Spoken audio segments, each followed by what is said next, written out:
WDSU News Hot Seat. I'm Travers Mackel. Tonight we continue our Commitment 2022 Hot Seat debates.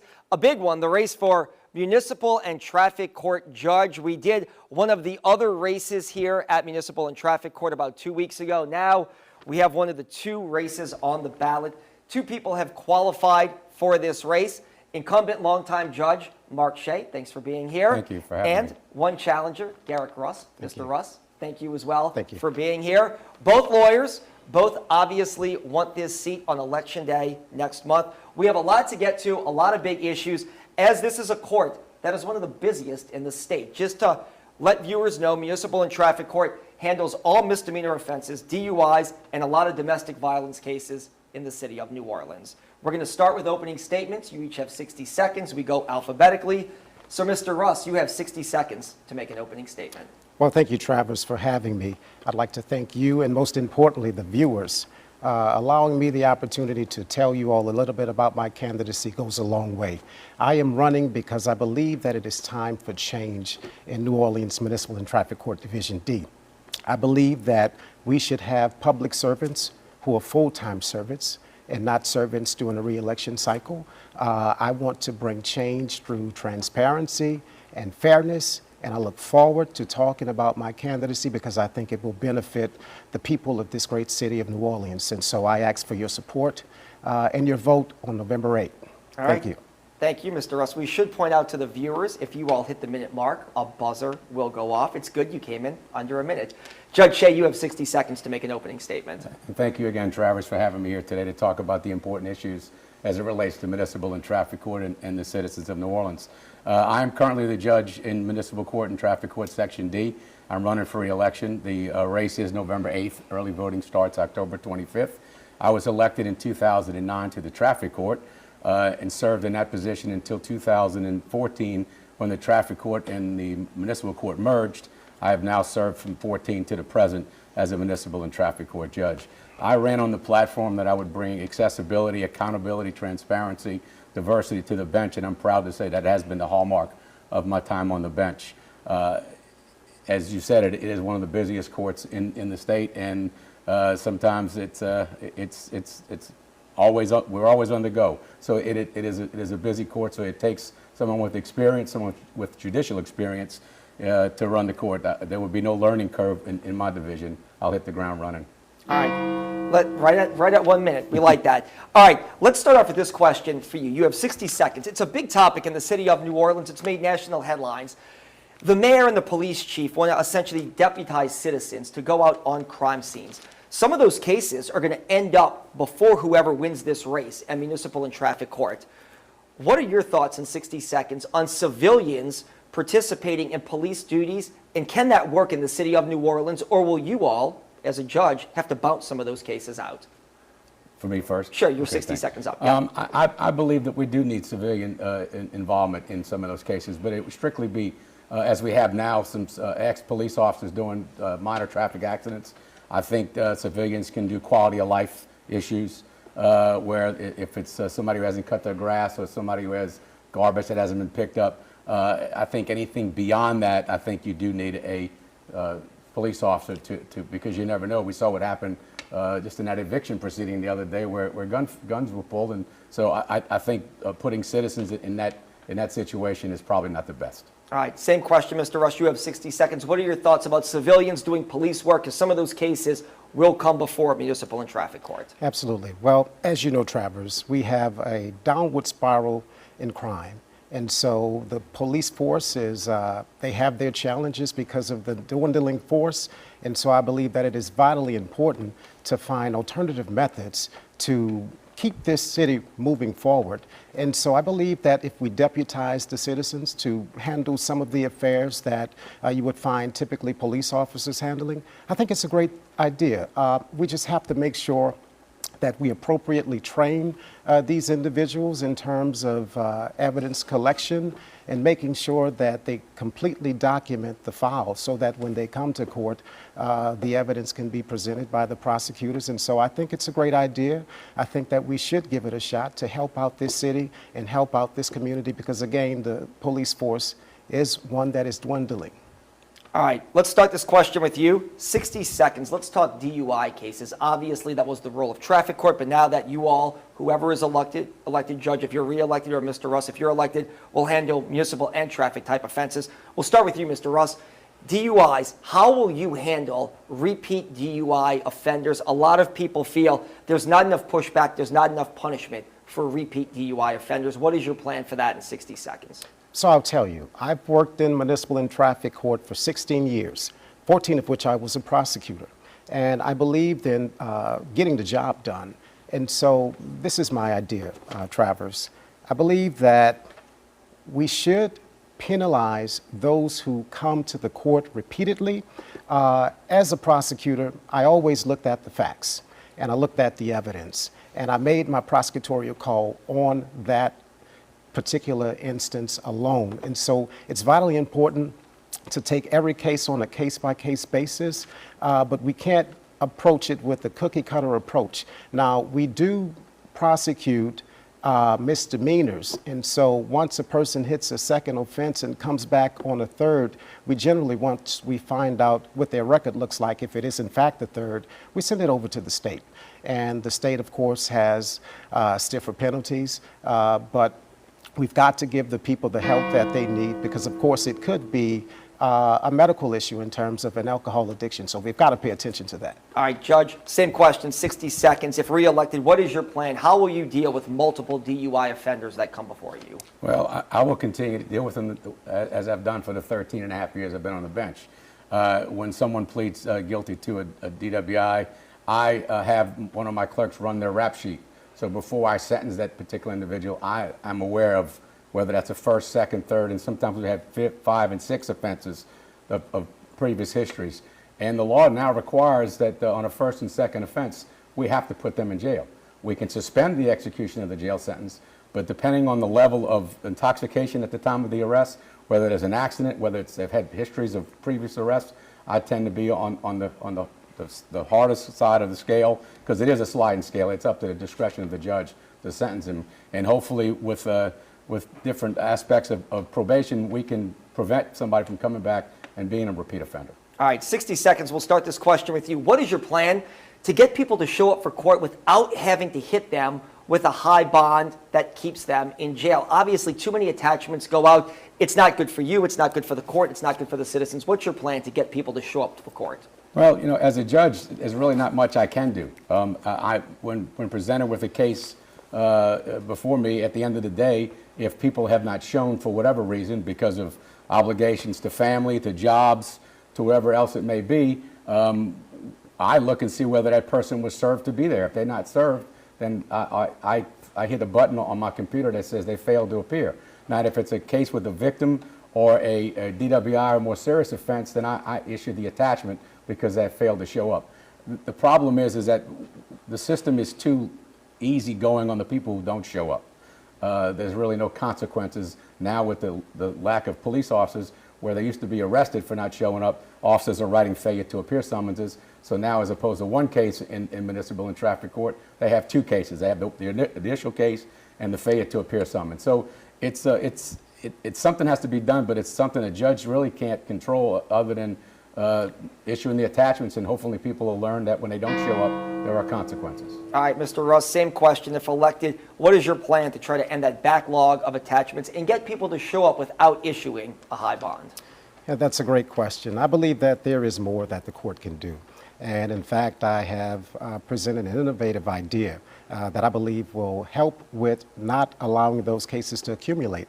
Many defendants don't come not because of a disrespect to the court, but it's just that they have work obligations. And so it is my goal to open up a night court, thereby allowing people who typically work a 9 to 5 without any paid leave to be able to come to court after they finish their job. I have 5 kids, and I know the difficulties of providing for a family. And so it is my goal with this night court to allow those defendants who work a 9 to 5 to come after they get off, and that will thereby allow them not to be faced with a financial penalty in the form of a diminished paycheck. No, I'm going to cut you off. I apologize. Okay, thank you very much. Let's go with this question here. You're each going to have 60 seconds. Most of the questions we asked you each get, but this one is specific to each one of you all. you obviously have two different ends of the spectrum here when you're talking about who's running for this seat. We'll start with you, Mr. Russ, in 60 seconds. How would you respond to critics who say you've never been on the bench before and you don't have the experience to be a judge? That is one of the knocks for critics against you. In 60 seconds, how do you respond to that? Well, I'll tell you this. I've been an attorney for about 16 years. 14 of those years, I've worked as a prosecutor. And I've also done 2 years working as a minute clerk in the court. I've also been a defense attorney. And so I've literally seen all sides, whether it's how a judge operates and approaches the bench, or whether it's prosecuting a case, or whether it's defending defendants that come before the court. I've been on all sides. And so, in fact, I am qualified to get this job done. And I believe that with the support of the people, I will become judge, and I will be a very effective judge. I have operated for 14 years with the highest degree of integrity and character. And so that same integrity and character, I'm going to take that to the bench, and I will represent the bench very well. All right, let's go with you, Judge Shea. Critics may say judges have no term limits. In Louisiana, you can basically serve in that position until you are 70 years old. That is the age limit. How would you respond to critics who say, hey, after a couple of years there, you've been there 13, that's too long, they need fresh blood on the bench? How would you respond to a critic that says it's time for fresh blood and time for somebody who's been there this long to go? Well, as an incumbent, I disagree with that. But, you know, my belief is that I've been a lawyer for almost 40 years, and I've seen a lot of judges appear before a lot of judges. My father was the late Judge John Shea, and he served till he was almost 82, I believe. No, 75, excuse me. He sat ad hoc until he was 82. So my belief is as long as the judge is doing his job, showing up every day and getting the job done, you know, if we as judges start doing wrong, we have the Supreme Court that'll step in, and Judiciary Commission that'll step in and say, hey, you know, maybe it's time for you to go. And I haven't got to that point yet. You mentioned about 70 years old. I'll be 64 this month. So at the end of this 8-year term, I will retire and hopefully look back and say I've had a great and fruitful time on the bench, and one that was memorable to me and other people as well too. All right, let's go with you. We'll start this question off with you in 60 seconds. Both of you all have mentioned this.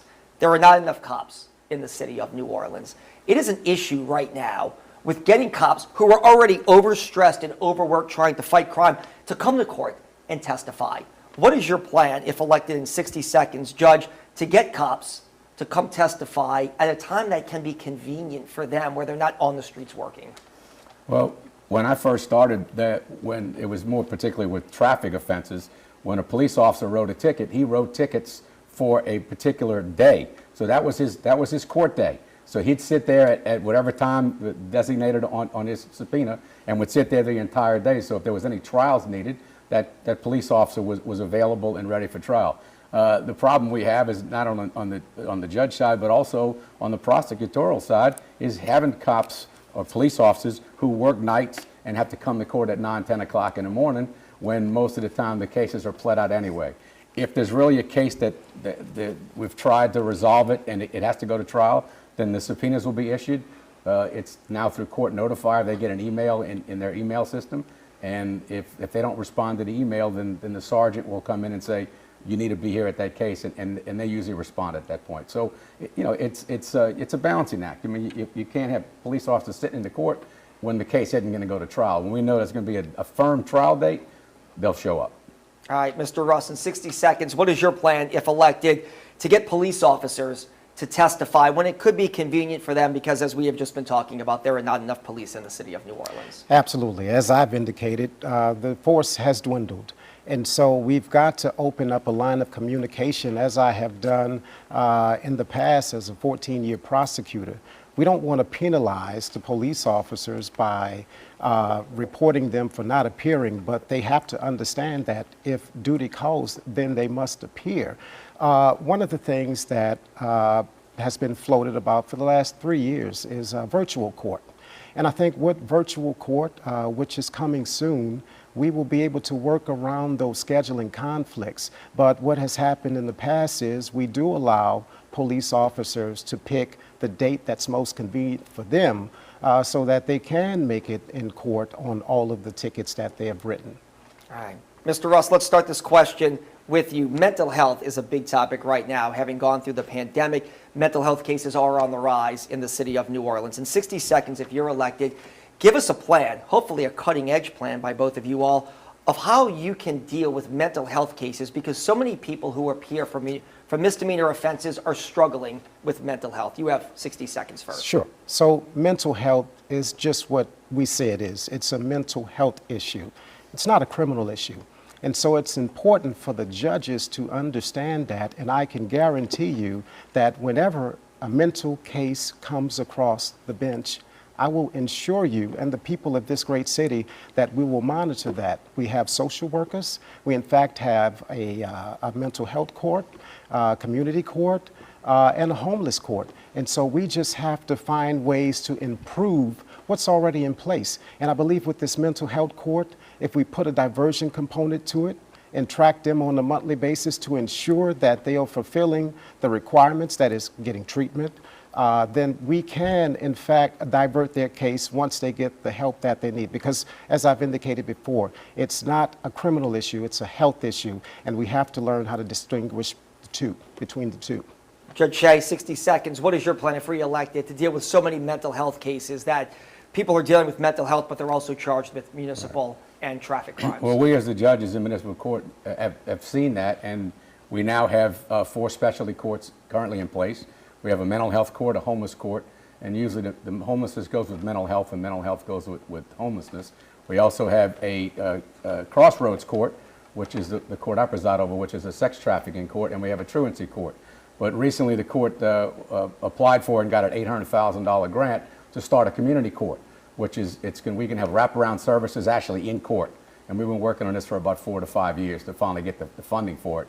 And so as opposed to sending people with mental health or with housing or whatever issues that may be plaguing them, that's keeping them in the system, we can have all those services in-house to where we don't have to send them to outside agencies. We're going to have all the necessary tools in place that we can get them help that they needed, whether it be placed in housing, whether it be sent to a unity for mental health, whether it be diversion through the prostitution aspect of it. All right, no, thank you. There's so much more we could get to.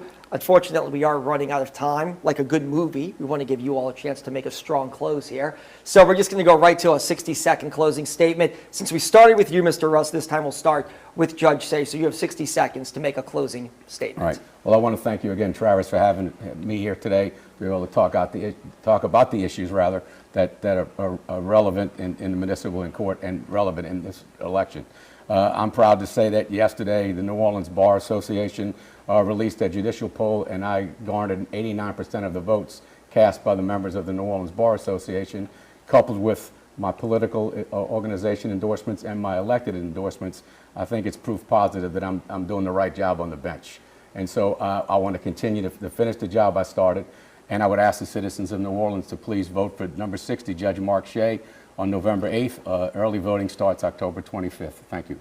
All right, Judge Shea, thank you very much. Mr. Rush, you have 60 seconds to wrap us up and make a closing statement. Absolutely. The only poll that matters, in my opinion, is the poll that's going to come on November 8th.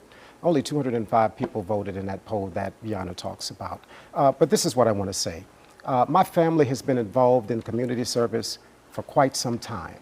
It goes back to the 1950s. My great uncle, Oliver Bush, he fought against the public school system because he saw that there were inequality. There was inequality in the practices of the school board. And so what my plan is to take that fight that I've seen my family get involved in to the bench.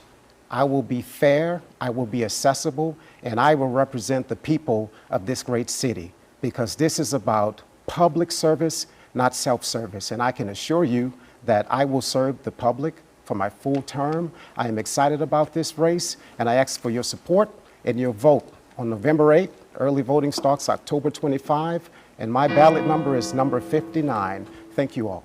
All right, Derek Russ, Judge Mark Shea, congratulations. Great discussion here. Good luck on Election Day. That is all the time that we have for the hot seat. I'm Travers Mackel. You can see this entire segment on our website starting tomorrow morning at WDSU.com.